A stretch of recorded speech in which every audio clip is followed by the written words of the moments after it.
Like Jello? Like pickles? Like Malort? Boy, do I have the treat for you.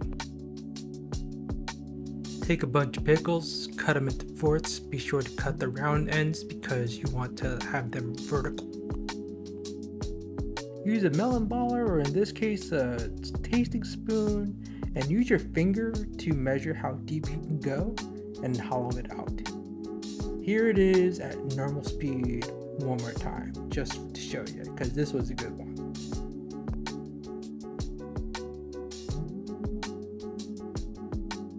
As you do this, do not question your life decision that have led up to this moment.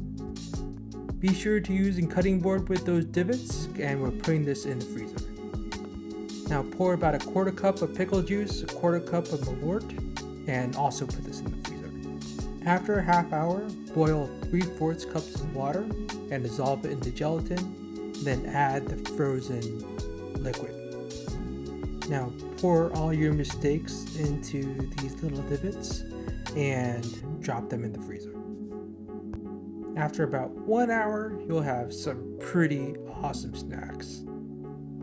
I would say that this pairs well with some Malort and obviously an order of cheese fries from Portillo's. I am totally okay. How are you?